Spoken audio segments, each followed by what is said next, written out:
Bien qu'il ait été l'une des civilisations les plus puissantes et les plus développées de l'Antiquité, l'Empire perse n'est pas aussi connu que d'autres empires historiques tels que l'Empire romain ou l'Empire égyptien. Cela nous amène naturellement à nous poser la question suivante.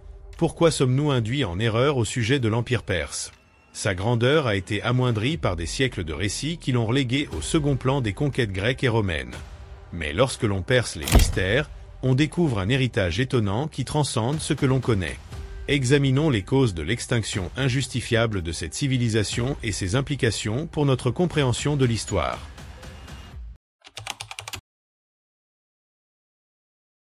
À son apogée, l'Empire perse était plus grand que l'Empire romain, puisqu'il s'étendait sur environ 5,4 millions de kilomètres carrés. En outre, en 480 avant Jésus-Christ, il régnait sur plus de 50 millions de personnes, soit environ la moitié de la population mondiale. Malgré ces chiffres remarquables, l'Empire perse n'est pas aussi connu que d'autres empires. Pourquoi? Le récit historique établi par les puissances occidentales détient la clé de la solution. Les Grecs, qui ont combattu et finalement vaincu les Perses dans plusieurs batailles importantes, ont décidé de raconter les événements de leur point de vue parce que, pendant des millénaires, l'histoire a été enregistrée du point de vue du vainqueur. Cette perception biaisée, qui ignore l'importance et les réalisations de l'Empire perse, a perduré. Les personnes qui ont contrôlé le discours historique ont fait un effort conscient pour ignorer cette information, ce n'est donc pas un accident. En exaltant les triomphes grecs, comme le conflit de Marathon, le récit occidental a minimisé la puissance et l'importance culturelle de la Perse. Les données, cependant, ne sont pas trompeuses. L'Empire perse a dominé une grande partie du monde et a apporté de nombreuses contributions dans des domaines qui allaient façonner les civilisations ultérieures. En outre, cette négligence a également été influencée par la manière dont les histoires ont été écrites et conservées. De nombreux manuscrits perses ont été perdus ou détruits lors de guerres, alors que les manuscrits grecs ont été méticuleusement conservés au fil du temps.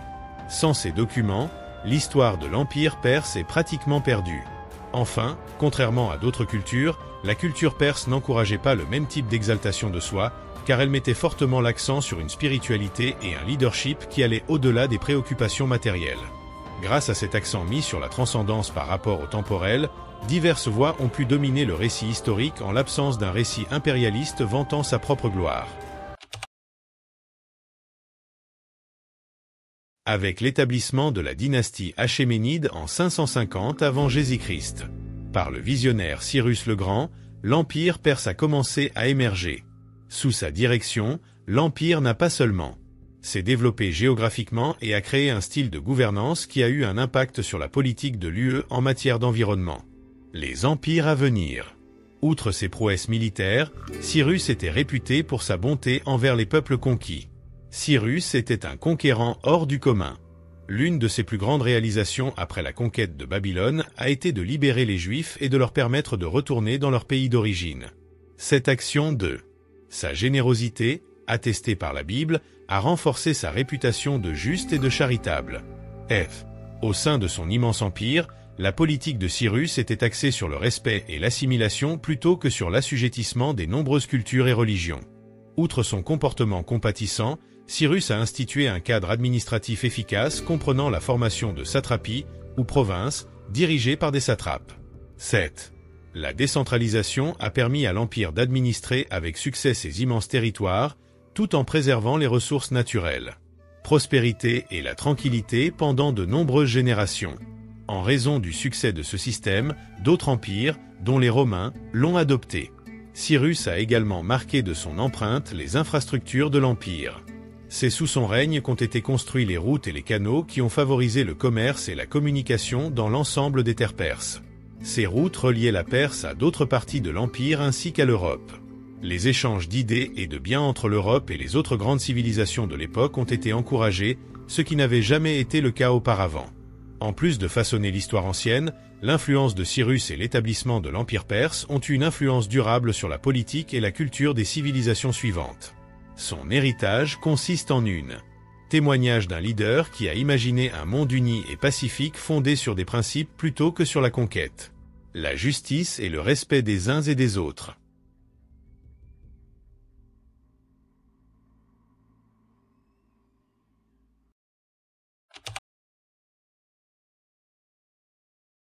Outre son immense superficie, l'Empire perse était un centre de pensée avancé et d'innovation. Parmi les plus grandes réalisations de la Perse, on peut citer la construction d'une.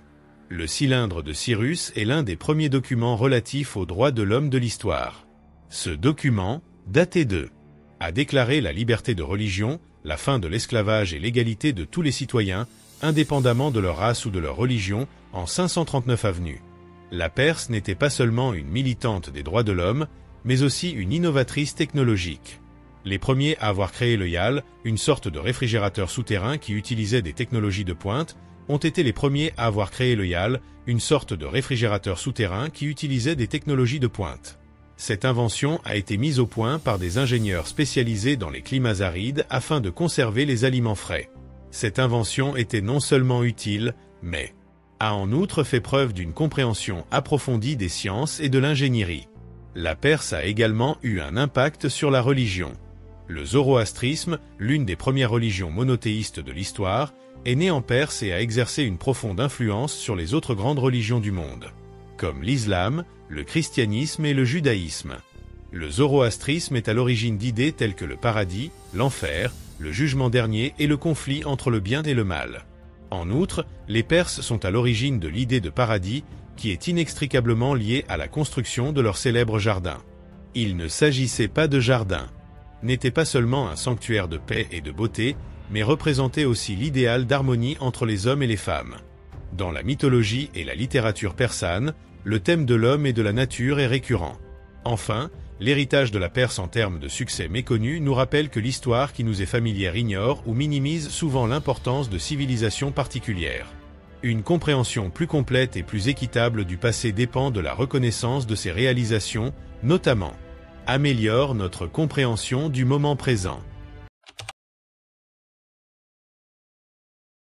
Le cylindre de Cyrus est probablement l'un des objets anciens les plus importants et les plus méconnus.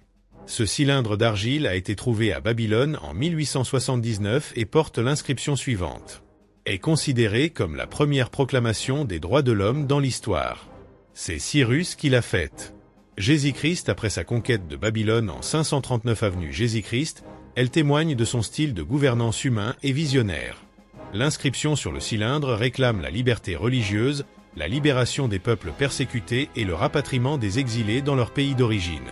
Cyrus ne se contente pas de remettre les temples en état, démolis par les Babyloniens, mais ils ont aussi ramené les statues sacrées dans leur propre ville.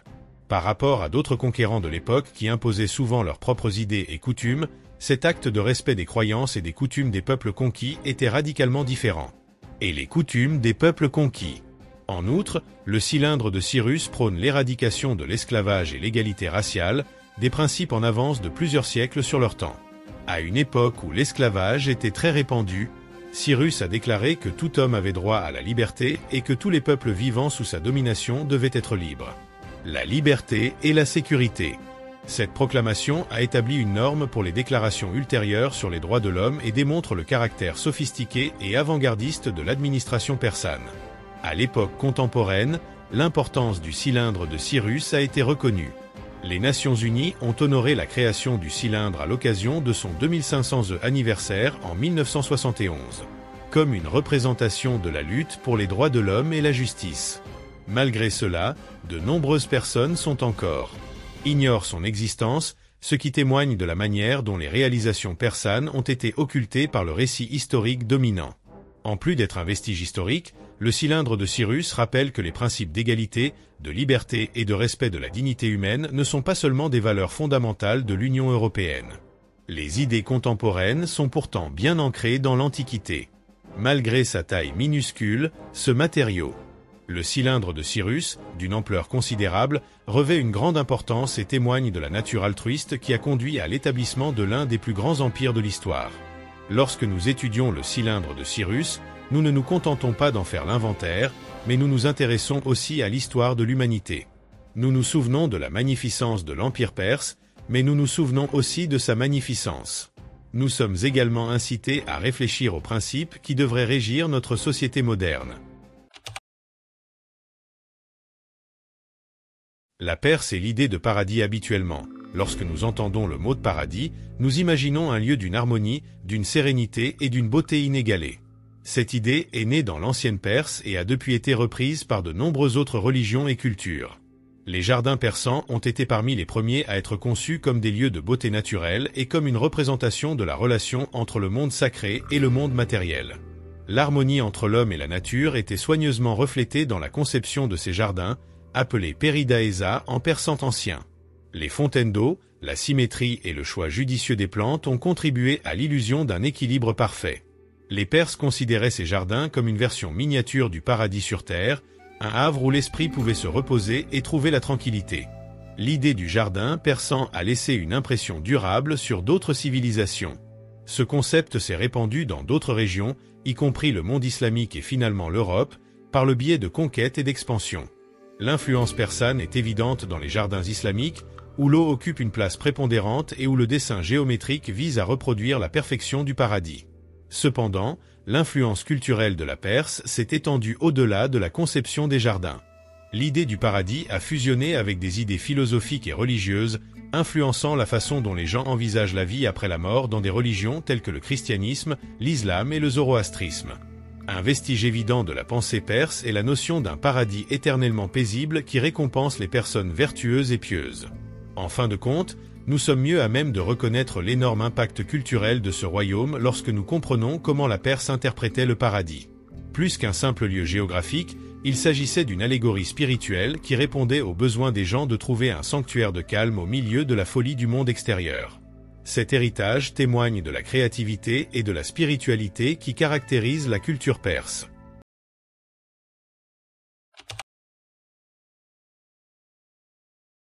Imaginez une journée d'été brûlante dans le désert persan, où les températures peuvent atteindre des niveaux insupportables. C'est dans ce cadre que se déroule l'exposition Yakshaland, art of ancien réfrigération, les yakshals et l'art de la réfrigération dans l'Antiquité. Les anciens Perses ont trouvé un remède inventif à cette situation, les yakshals.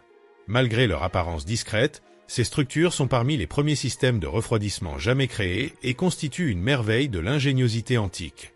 Les énormes dômes connus sous le nom de yakshals ont été construits à l'aide d'un mortier unique appelé sarouge, composé de cendres, de blanc d'œuf, d'argile, de sable et de chaux.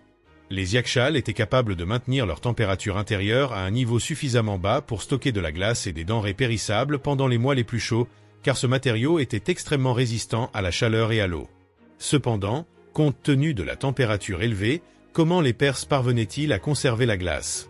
La clé réside dans la combinaison de la connaissance des flux d'air et d'une conception architecturale ingénieuse. Les yakshals étaient construits en partie sous terre pour profiter des températures plus basses et plus fraîches. Chaleur. Elles étaient également reliées à des canas, ou systèmes d'eau souterrains, qui contribuaient à maintenir une atmosphère fraîche. Tout au long de l'hiver, les Perses ramassaient la glace des montagnes voisines et la stockaient dans des yakshals. Grâce à leur conception bien pensée, la glace se maintenait tout au long de l'année, permettant aux villages persans de stocker de la nourriture et de boire de l'eau froide même pendant les périodes les plus chaudes de l'année. L'été. Ce système a démontré une maîtrise sophistiquée de l'ingénierie et de la physique, ainsi qu'une capacité d'adaptation et de réussite de la part du persan dans un environnement difficile. Environnement. Le yakshal était une représentation de l'invention perse en plus d'être un outil utile. Son héritage prouve une fois de plus que les Perses étaient d'habiles ingénieurs en plus d'être de redoutables guerriers et rois, et des scientifiques qui ont marqué durablement le développement de la technologie.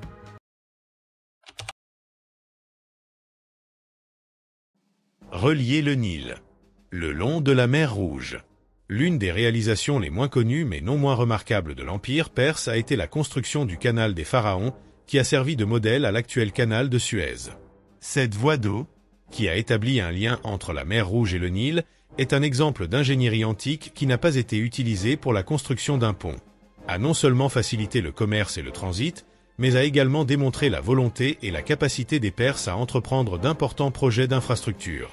Les Perses ont achevé et perfectionné les travaux du canal, bien que les pharaons égyptiens en aient été les premiers concepteurs. Les successeurs de Cyrus le Grand ont assisté à la construction du canal. L'importance stratégique et économique du canal a permis aux navires de naviguer entre les deux rives de la Méditerranée, sans avoir à contourner l'Afrique pour atteindre la mer Rouge et la Méditerranée. Les routes commerciales de l'époque s'appuyaient largement sur ce raccourci qui reliait l'Égypte et la Perse aux richesses de l'Asie. La construction du canal n'a pas été facile. Elle a nécessité beaucoup de travail et la résolution de plusieurs problèmes technologiques, comme la gestion du débit de l'eau et de l'écoulement de l'eau. De briser les barrières organiques. Mais la ténacité et l'ingéniosité des Perses ont été mises à l'épreuve. Les ingénieurs ont veillé à la réussite du projet. L'utilisation du canal pendant des siècles témoigne de la résilience et des effets durables de l'infrastructure persane. Le canal des pharaons avait une valeur symbolique en plus de son importance économique. Il servait d'exemple de la puissance perse et de sa capacité à rassembler les peuples. Civilisation par le biais de constructions colossales. En plus de relier les sources d'eau, ce canal a également à rapprocher les empires et faciliter les échanges de produits et d'idées entre l'Orient et l'Occident. La construction du canal par les pharaons rappelle l'immense pouvoir des Perses et leur capacité à entreprendre des travaux historiques qui ont modifié le cours des événements.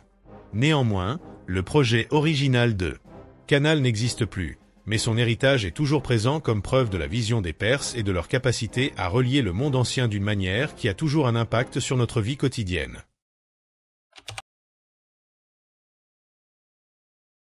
Le zoroastrisme est l'une des plus anciennes religions du monde et de l'avis de nombreux historiens, la première religion monothéiste connue. Elle est apparue en Perse il y a plus de 3000 ans.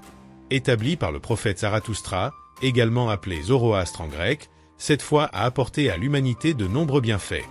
Des idées fondamentales qui ont ensuite influencé l'islam, le christianisme et le judaïsme.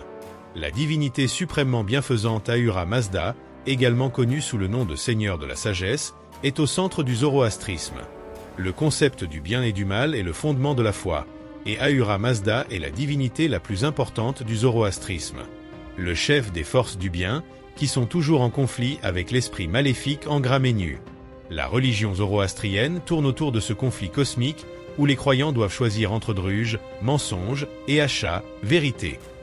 Le zoroastrisme a laissé derrière lui de nombreuses choses importantes, dont l'une est l'accent mis sur la moralité et la responsabilité individuelle. Les adeptes sont invités à mener une vie honorable, à mener de bonnes activités et à posséder un corps pur. Des idées et du verbiage. Les religions abrahamiques ont été fortement influencées par ces leçons de morale, où les idées de paradis et d'enfer, d'anges et de démons, et de jugement dernier présentent toutes des similitudes. L'idée du paradis, un lieu de récompense perpétuelle pour les personnes qui ont vécu selon les valeurs de justice et de vérité, a également été apportée par le zoroastrisme. Cette idée a été acceptée et modifiée par l'islam et le christianisme, démontrant l'impact significatif de cette foi ancestrale sur la vie des gens. Des idées religieuses dans le monde entier. Le zoroastrisme a aujourd'hui une audience limitée, principalement en Iran et en Inde, bien qu'il ait eu une influence significative sur l'histoire des religions. Les leçons et l'impact de Zarathustra persistent non seulement dans les textes sacrés, mais aussi dans la culture populaire, la littérature et la philosophie. Coutume. Le zoroastrisme est la preuve de l'inventivité des Perses et de leur capacité à façonner les perspectives de sociétés entières.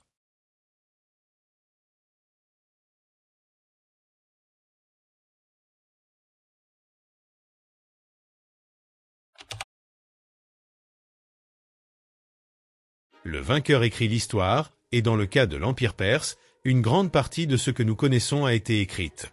A été racontée du point de vue de ses ennemis, en particulier les Grecs. À la suite de outre leur victoire militaire dans les guerres de Médecine et les célèbres combats de Marathon, Salamine et Platée, les Grecs ont également dominé l'histoire en décrivant les Perses comme étant tyrans et barbares. Les historiens grecs comme Hérodote et Échille ont méticuleusement élaboré l'idée de l'autre Perse en tant qu'adversaire de la liberté et de la culture, en présentant l'autre Perse comme l'adversaire de la liberté et de la culture.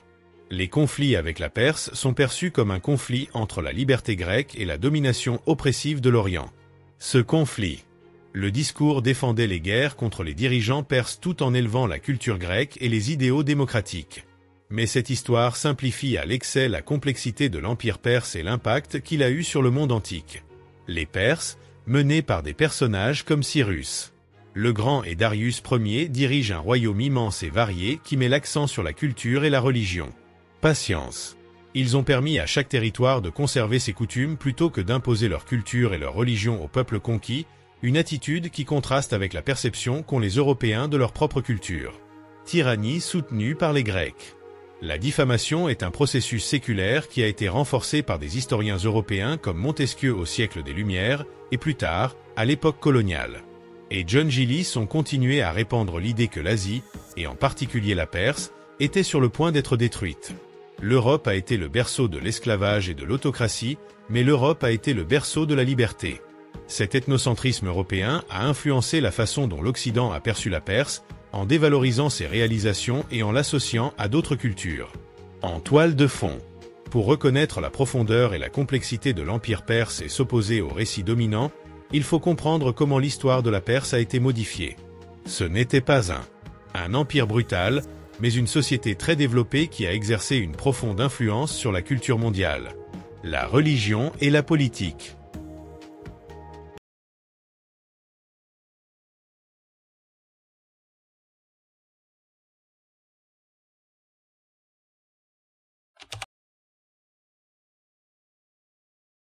L'une des batailles les plus célèbres des guerres antiques entre la Grèce et la Perse s'est déroulée à Salamine en 480 avant Jésus-Christ.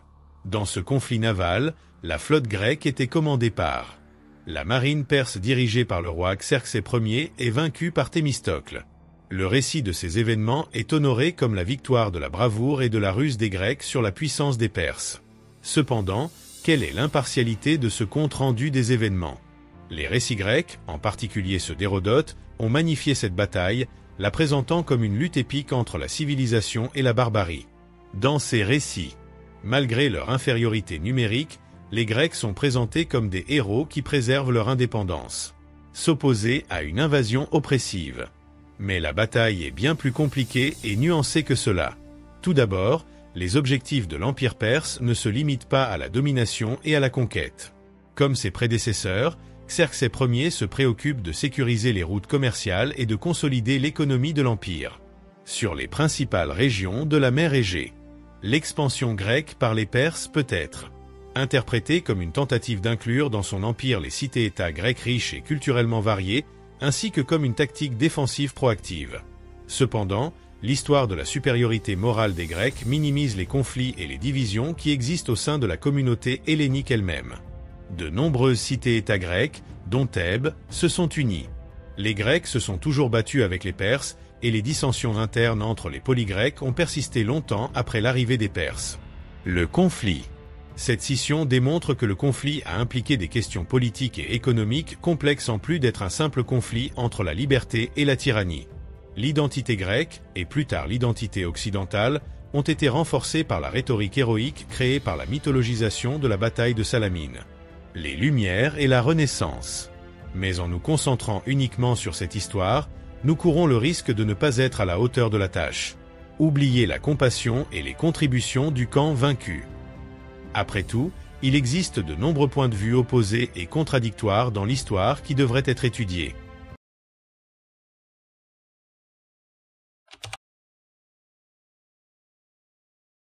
En Europe, à l'époque des Lumières, période de profond développement intellectuel, des personnalités telles que Montesquieu et John Gillis ont contribué à maintenir la perception défavorable de l'image de l'Union européenne. L'Iran. Dans ses Lettres persanes, publiées en 1721, Montesquieu utilise un personnage fictif, l'homme de la rue, perse pour critiquer les établissements et les traditions européens, mais ce faisant, il a contribué à la propagation de perceptions défavorables à l'égard des Orientaux, les dépeignant comme tyranniques et décadents. L'historien écossais du XVIIIe siècle John Gillis a contribué à l'expansion de ce stéréotype en affirmant que les Perses représentaient une menace pour l'Europe en raison de leurs prétendues origines asiatiques. L'autocratie. Selon Gillis, les conquêtes grecques de la Perse ont représenté une victoire pour la liberté. Sur l'esclavage, une histoire qui, pour répondre aux exigences idéologiques de son époque, a simplifié à l'extrême et déformé les faits historiques. George Nathaniel Curzon, parlementaire et diplomate britannique qui a visité la Perse au XIXe siècle, était un autre calomniateur bien connu du pays. La nation comme un État en déliquescence avec des dirigeants incompétents.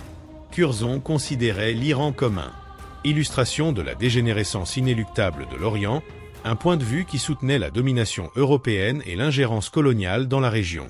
En plus de refléter les préjugés de leur époque, ces auteurs et intellectuels ont contribué à l'enracinement de ces idées préconçues dans toute l'Europe. En décrivant la Perse comme l'opposé de l'Europe, ces auteurs et intellectuels ont contribué à ancrer ces idées préconçues dans le public européen. De la liberté et du progrès de l'Europe, ils ont créé un fossé culturel qui a perduré jusqu'à aujourd'hui. La perception de l'Orient et de ses civilisations par l'Occident a été faussée par ce point de vue ethnocentrique et biaisé. Il est essentiel de comprendre que ces représentations faisaient partie d'un discours plus large qui a contribué à légitimer la domination et l'expansion coloniale européenne dans toute l'Asie, et qu'il ne s'agit pas simplement de points de vue isolés. Les intellectuels européens ont contribué à dénigrer l'image de la Perse et des autres civilisations orientales. Pensent que l'Orient est une région despotique et arriérée qui a besoin de la civilisation occidentale.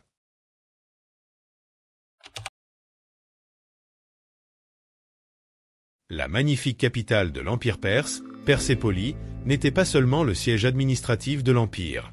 Symbole de la grandeur et du raffinement culturel de l'Empire, ainsi que sa capitale. Établi.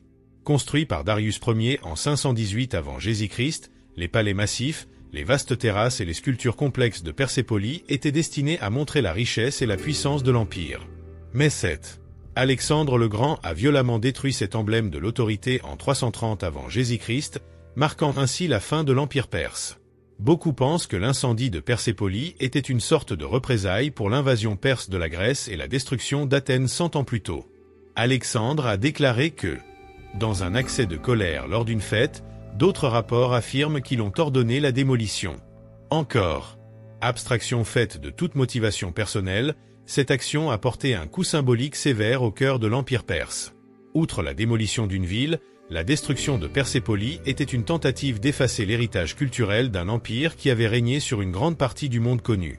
Des siècles d'histoire persane ont été documentés par des archives, des œuvres d'art et des inscriptions. Ont été réduits en cendres, et une grande partie du patrimoine culturel de l'humanité a disparu avec eux. Mais l'histoire de Persépolis ne s'est pas arrêtée avec sa disparition. Depuis des décennies, les archéologues contemporains s'efforcent de mettre au jour et de rénover les vestiges de cette métropole historique. Non seulement sa magnifique architecture, mais aussi la sophistication et la complexité de la culture persane. Civilisation. Chaque découverte archéologique donne un aperçu du passé et aide à reconstruire une histoire que les conquérants ont presque entièrement effacée. Persépolis reste une puissante représentation à la fois de la fugacité de la mémoire culturelle et de la magnificence de l'Empire perse. Le récit de sa disparition rappelle que la civilisation n'est pas qu'une simple de puissance militaire ou de domination géographique, mais aussi de préservation de la culture et de reconnaissance de l'importance de l'Europe. L'importance des différents types de vie et d'esprit.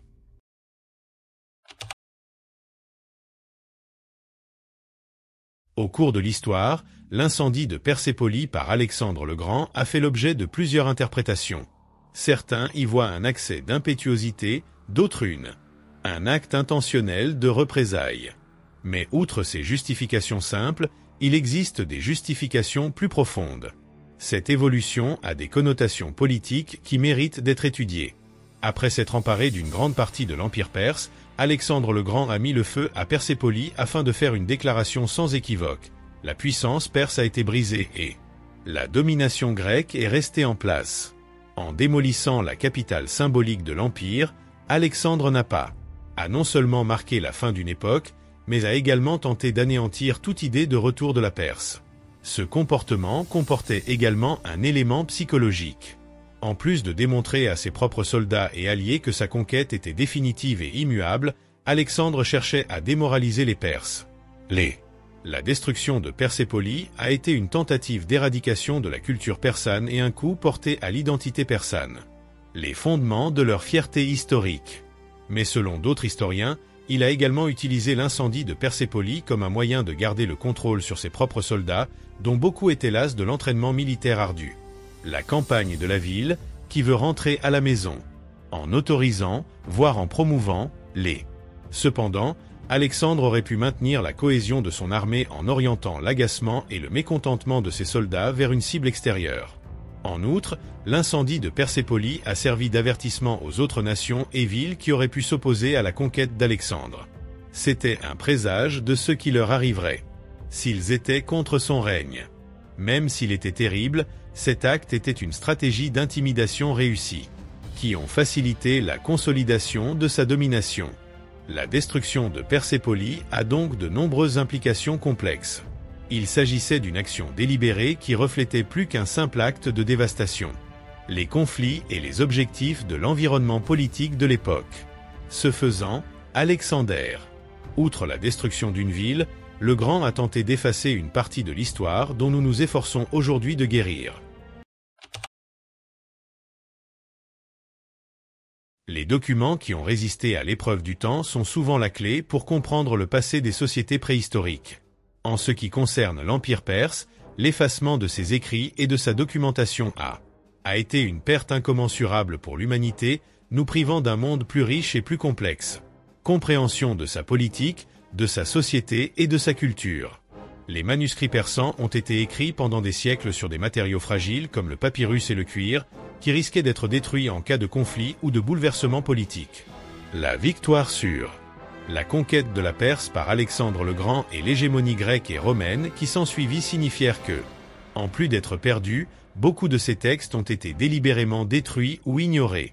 En l'absence de ces documents, la majorité de nos connaissances sur l'Empire perse proviennent de sources extérieures, principalement grecques, qui n'étaient pas toujours impartiales ou exactes dans leur contenu. Représentation. Ces récits exaltent généralement les Grecs tout en diabolisant les Perses. Maintenir une perspective déformée qui a influencé la façon dont l'Occident perçoit cette civilisation. Les livres persans ont été perdus, ce qui a eu un impact non seulement sur l'histoire politique du pays, mais aussi sur la préservation de ses réalisations scientifiques, médicales, philosophiques et littéraires. Les Perses étaient réputés pour leur grande expertise et leur perspicacité dans de nombreux domaines.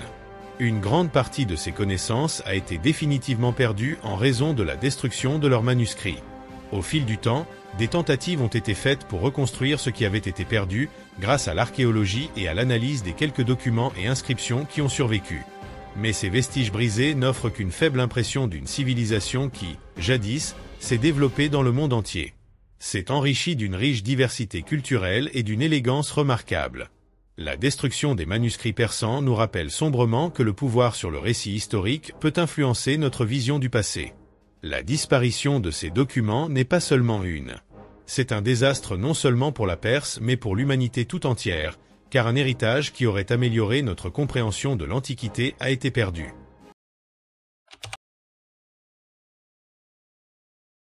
L'idée selon laquelle l'Empire perse représentait un danger direct pour la démocratie grecque, et par conséquent, pour les principes de liberté et d'autonomie qu'elle défendait, est l'un des mythes les plus tenaces de l'histoire occidentale.